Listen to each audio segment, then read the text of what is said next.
وقت آباد نہیں تھا، وہاں آبادی کا نام و نشان نہیں تھا، کھلی صحرا تھی اور زندگی گزارنے کے لیے ضروریات زندگی کا سامان وہاں موجود نہیں تھا۔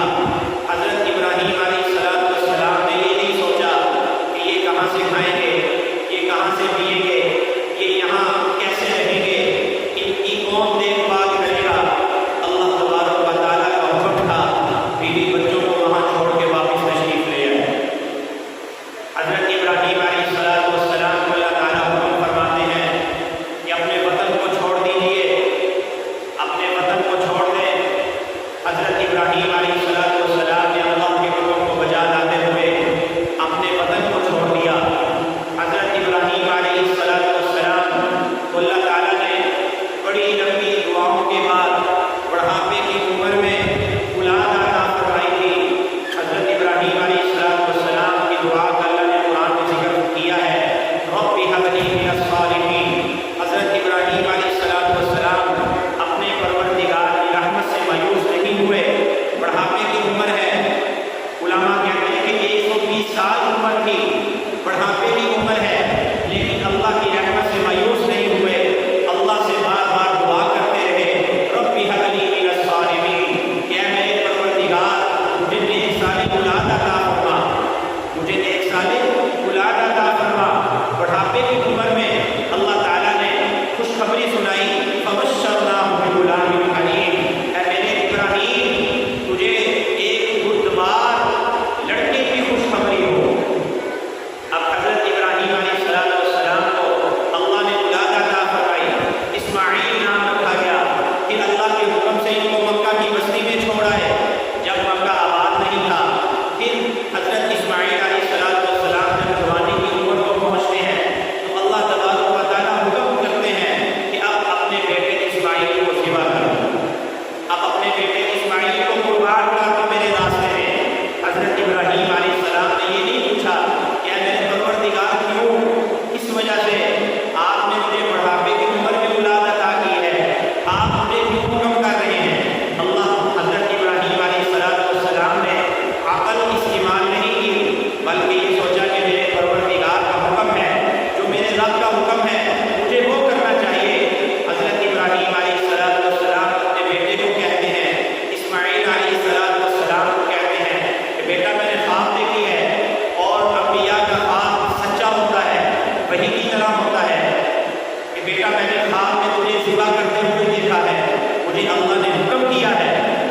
تو بیٹے بھی کیسے تھے، وہ بھی اللہ کے نبی کے بیٹے تھے، کہنے لگے افعل ما تؤمر، ابا جی آپ کو جس چیز کا حکم کیا گیا ہے آپ پر گزریے، انشاءاللہ من الصابرین، اگر میرے اللہ نے چاہا تو آپ مجھے صبر کرنے والوں میں سے پائیں گے، آپ مجھے صبر کرنے والوں میں سے پائیں گے۔ بیٹے نے بھی یہ نہیں سوچا کہ میرے گلے میں چھری گر جائے گی، میں ذبح ہونے جا رہا ہوں، بیٹے نے بھی یہ نہیں سوچا، بیٹے نے بھی یہ نہیں سوچا کہ یہ اللہ کا حکم ہے، باپ نے بھی یہ نہیں سوچا۔ فلما اسلما وتلہ للجبین، دونوں باپ بیٹے نے اللہ کی فرما برداری کی، اور اللہ کی فرما برداری کی، اللہ تبارک و تعالیٰ نے دونوں باپ بیٹے کی قربانی کو اسی وقت قبول فرما لیا۔ حضرت ابراہیم علیہ السلام اپنے بیٹے اسماعیل کو اونڈے منہ لٹائے ہوئے ہیں اور گلے میں چھری پھیرنے لگے ہیں۔ حضرت جبرائیل علیہ السلام کو اللہ تبارک و تعالیٰ حکم فرماتے ہیں کہ جبرائیل جا جلدی جنت سے جانور لے کر میرے ابراہیم کے پاس جاؤ۔ حضرت جبرائیل علیہ السلام پہنچتے ہیں، جانور جنت سے جانور لے کے آتے ہیں، روایات میں آتا ہے وہ جانور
فرمایا اذا صلحت صلح الجسد کلہ، کہ انسان کے جسم میں ایک گوشت کا لوتھڑا ہے، جب وہ تندرست ہوتا ہے، صحیح سالم ہوتا ہے، تو سارا جسم تندرست ہوتا ہے۔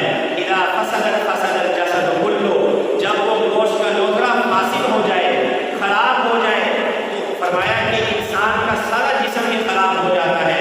حضور نے ارشاد فرمایا الا وہی القلب، اور سے سنو تو وہ انسان کا دل ہے، کہ جب دل ٹھیک ہوتا ہے تو انسان سارے کا سارا ٹھیک ہے، لیکن جب دل خراب ہو جاتا ہے، دل کی نیت بدل جاتی ہے، دل برا ہو جاتا ہے، فسد الجسد کلہ، تو اس انسان کا سارا جسم خراب ہو جاتا ہے۔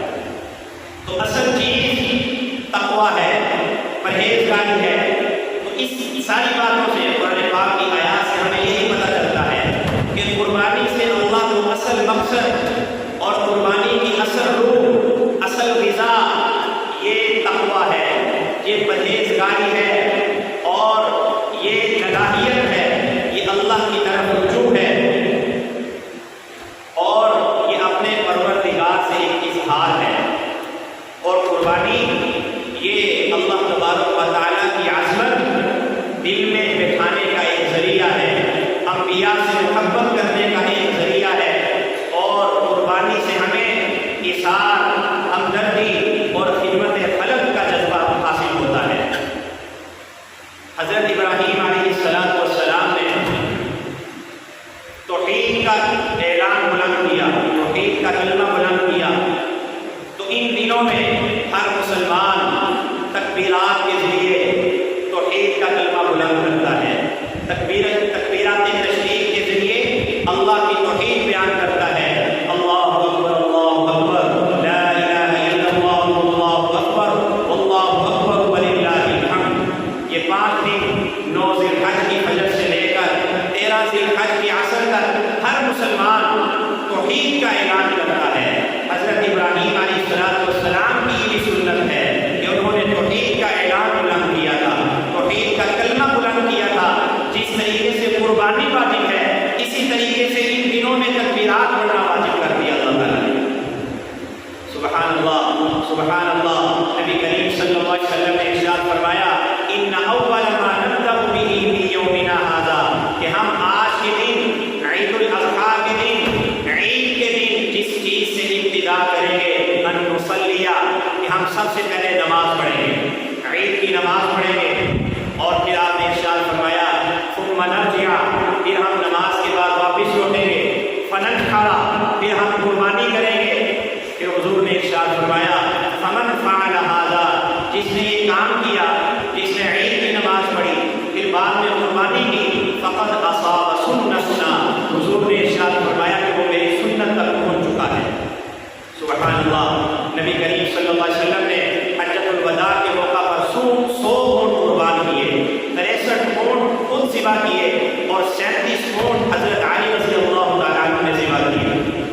نبی کریم صلی اللہ علیہ وسلم نے ارشاد فرمایا من کان لہ سعۃ، کہ جو قربانی کی وسعت رکھتا ہو اور پھر بھی قربانی نہ کرے تو وہ ہماری عیدگاہ کے قریب نہ آئے۔ تو قربانی یہ واجب ہے، اس کو ہم آج اخلاص کے ساتھ اللہ کو خوش کرنے کے لیے ہم جانوروں کا خون بہائیں گے۔ اور جانور جو قربانی کا جانور ہے، ہمیں اس سے بھی پیار کرنا چاہیے۔ اللہ فرماتے ہیں کذالک سخرناھا لکم لعلکم تشکرون، کہ ہم نے جانوروں کو تمہارے تابع کر دیا ہے تاکہ تم اپنے پروردگار کا شکریہ ادا کرو۔ نبی کریم صلی اللہ علیہ وسلم نے جانوروں کے ساتھ اس نے سلوک کی بڑی تاکید فرمائی ہے۔ صحیح مسلم شریف کی روایت ہے کہ ایک بدکار عورت کی اللہ نے صرف اس وجہ سے بخشش کر دی کہ اس نے ایک پیاسے کتے کو پانی پلایا تھا۔ اور صحیح مسلم شریف کی روایت ہے نبی کریم صلی اللہ علیہ وسلم نے ارشاد فرمایا کہ ایک عورت کو اللہ نے اس وجہ سے عذاب دیا کہ اس نے ایک بلی کو باندھ دیا تھا اور اس کو کچھ کھلاتی نہیں تھی اور اس کو چھوڑتی بھی نہیں تھی کہ وہ خود کھا لے۔ تو اللہ نے جانور کی وجہ سے، جانور کو تکلیف دینے کی وجہ سے اس عورت کو تکلیف دی۔ اللہ فرماتے ہیں وَالْأَنْعَامَ خَلَقَهَا لَكُمْ فِيهَا دِفْءٌ، یہ جانوروں کو تمہارے لیے پیدا کیا ہے، اس میں تمہارے لیے لباس بھی ہے، وَمَنَافِعُ، اور قسم قسم کے فائدے ہیں، وَمِنْهَا تَأْكُلُونَ، اور اس میں سے تم کھاتے ہو، وَلَكُمْ فِيهَا جَمَالٌ، اور تمہارے لیے اس میں زیب و زینت ہے، خوبصورتی ہے، جب تم ان کو صبح کے وقت چرانے کے لیے لے کر جاتے ہو اور جب اس کو شام کے وقت چرا کے واپس لے کے آتے ہو، وَتَحْمِلُ أَثْقَالَكُمْ، اور ان جانوروں پہ تم اپنے سامان لاتے ہو اور ایک جگہ سے دوسری جگہ کی طرف جاتے ہو، إِنَّ رَبَّكُمْ لَرَءُوفٌ رَحِيمٌ، تمہارا پروردگار تو بڑا رؤوف رحیم ہے۔ تو جانوروں کے ساتھ اس نے سلوک کی بڑی تاکید فرمائی ہے۔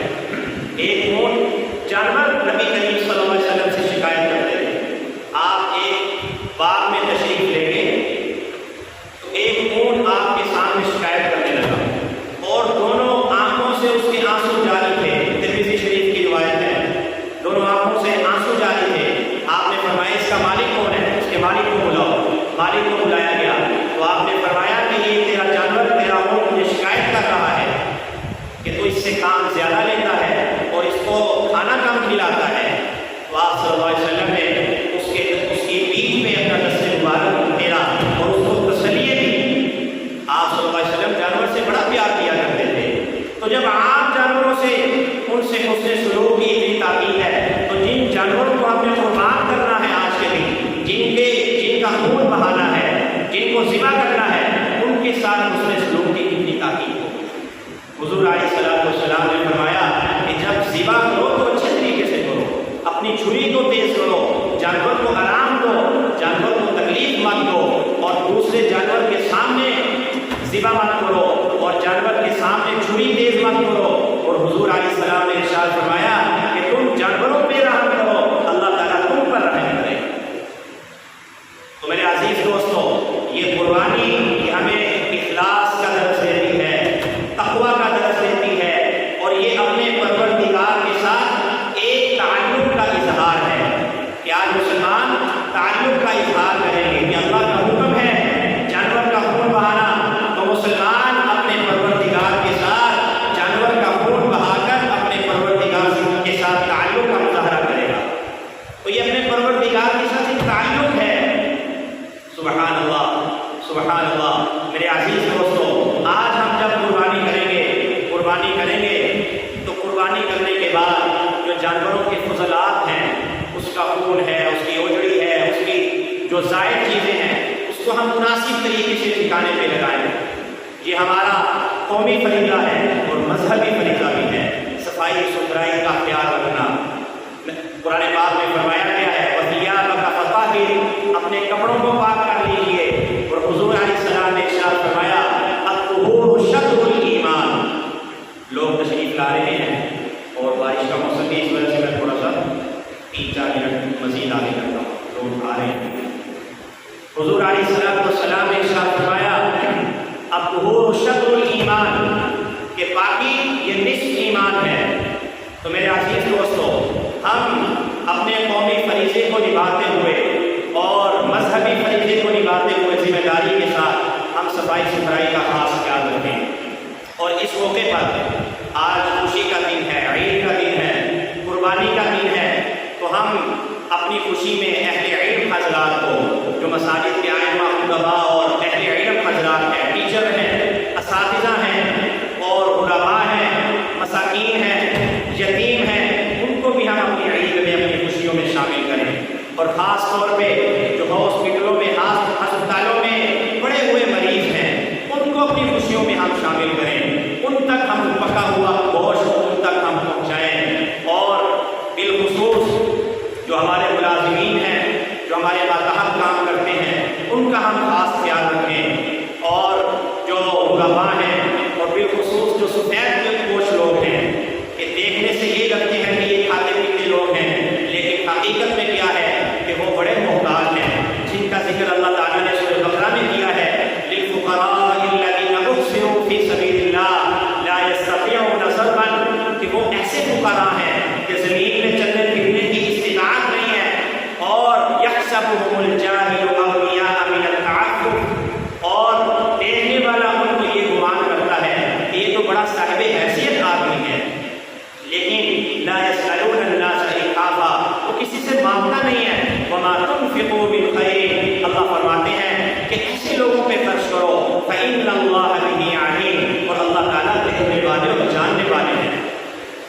عزیز دوستوں، آج کی خوشی میں ہم ایسے لوگوں کو تلاش کریں جب ہم جانور قربان کریں، جانوروں کا گوشت تقسیم کریں تو اس میں ہم خاص خیال رکھیں، گوشت کا ہم تبادلہ نہ کریں کہ اگر وہ دے جائے تو ہم بھی اس کو دیں، بلکہ ہم جو مستحق ہیں ان تک ہم پہنچیں۔ یہ ہماری ذمہ داری بنتی ہے کہ ہم ان تک گوشت پہنچائیں، اور جو ہمارے رشتے دار ہیں ان کے ساتھ ہم میل ملاپ کریں، اور دوستوں کے ساتھ ہم دعوت کا غرباء کے ساتھ ایک دسترخوان کا اہتمام کریں، ان کو اپنے دسترخوان میں ہم شامل کریں۔